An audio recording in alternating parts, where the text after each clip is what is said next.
Hi there, Mr. Sutton here with the IM3 Chapter 7 Quiz 4 Review Solutions on Unit Circle Trigonometry.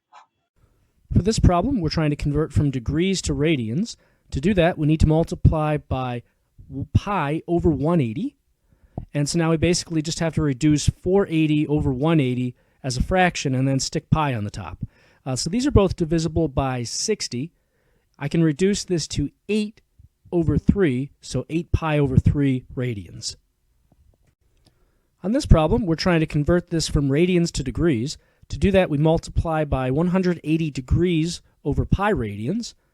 The pi's are going to cancel. 180 divided by 3 is 60, times negative 2 gives us negative 120 degrees.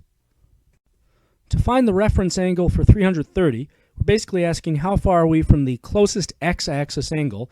That would be 360. So 360 minus 330 is going to give us a 30-degree reference angle. To find the reference angle for 265 degrees, we need to subtract it with the closest x-axis angle. This is in quadrant 3, although just barely, so we're closer to the 180 side of the x-axis.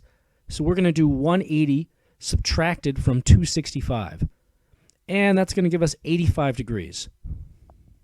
To find the reference angle for 11 pi over 9, I recommend converting this to degrees first, because I have a better sense of where things are in degrees.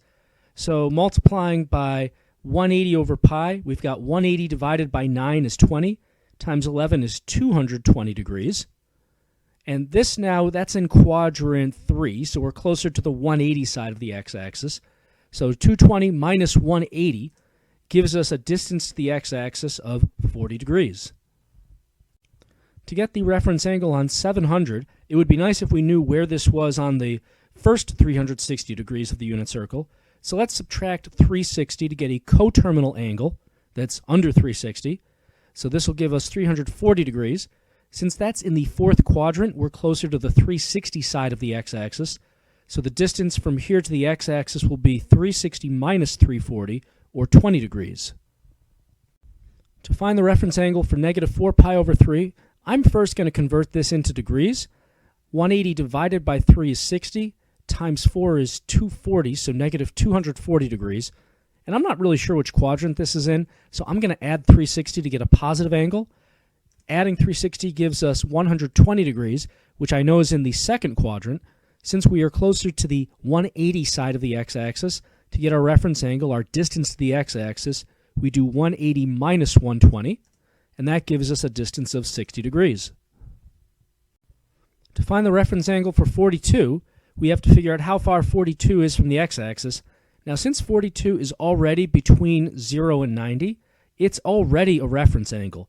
So the reference angle for 42 is just simply 42.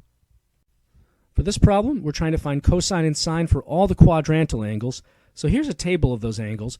We're talking about 0, 90 or pi over 2 radians, 180 degrees or pi radians, or 270 degrees, 3 pi over 2 radians. So basically, what's the cosine and sine at each of these angles? And here's a unit circle just to kind of help us out here. So for cosine, we're talking about the x value at each of these angles. For sine, we're talking about the y value at each of these angles. So the x value at 0, that's just 1, you're over 1, and the y value here is 0, so sine is 0 there. The cosine or x value at 90, that's going to be 0, and sine is now 1 because you're at 0, 1. Moving over to 180, the point over there is negative 1, 0, so the cosine is negative 1, and the sine is 0 over there. And down here at 270, you're at the point 0, negative 1, so that's 0 for the cosine and negative 1 for the sine. On this problem, we're just trying to figure out the special values for cosine and sine of 30, 45, and 60 degrees. So I just make a little table here with those three angles, cosine and sine, and I know that all 6 of these values are going to be fractions of something over 2. So I'm going to put 2 for all the denominators here. And now the something that's in the numerator is going to be the square root of a number between 1 and 3. For cosine, we start at 3 and count down. So radical 3, radical 2, radical 1, which is just 1. And for sine, we start at 1 and count up.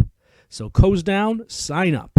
So we've got 1, and then radical 2, and radical 3. To find the exact value of cosine of 150, it would help to get a reference angle for this. 150 is going to be 180 minus 150, or 30 degrees away from the x-axis. Cosine is negative over in quadrant 2 because we're to the left of the y-axis. So that means I can rewrite this as negative cosine of 30, which is really negative radical 3 over 2. To find the exact value of this expression, we're going to get a reference angle for 225. 225 is 225 minus 180, or 45 degrees away from the x-axis, so that's our reference angle. This is down in quadrant 3, below the x-axis, so sine, the y value of the angle, is negative down there. That means this is really negative sine of 45 if we rewrite it.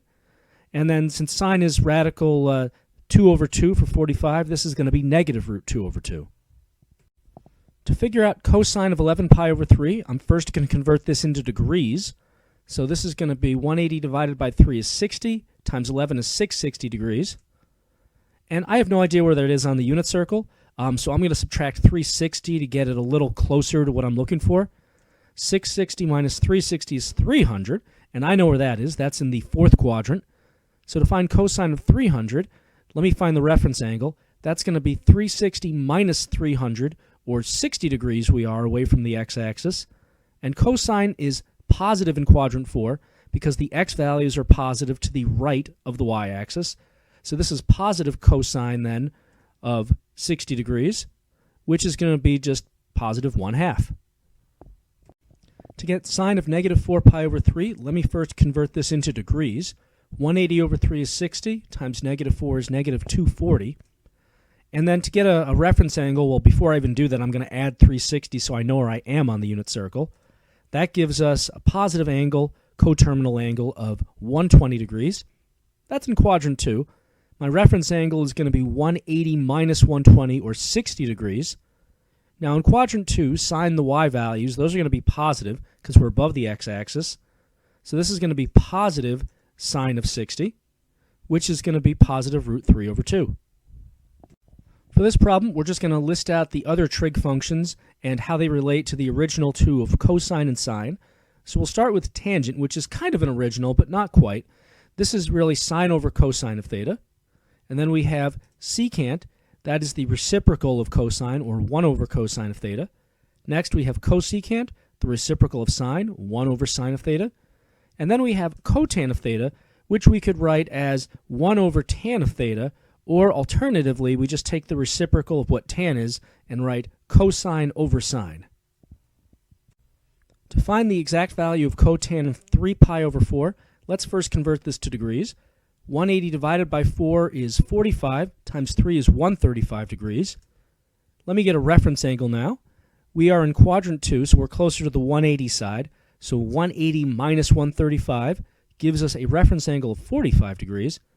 Now cotan is the reciprocal of tan, and tan is going to be negative in quadrant 2, which is where this is, because we have a downward sloping angle. Since tan is negative in quadrant 2, its reciprocal cotan will be negative there, so we're going to rewrite this as negative cotan of 45 degrees. Now I'm going to express this in terms of sine and cosine, so I'm going to write negative cosine over sine, because that's what cotan really is, and then cosine and sine of 45 are both radical 2 over 2. If I'm dividing something by itself, then I have 1. Don't forget the negative out in front, though, so this comes out to negative 1. Alternatively, if you remember that tan of 45 is 1, 1 over tan of 45 would also be 1, again with a negative out in front here.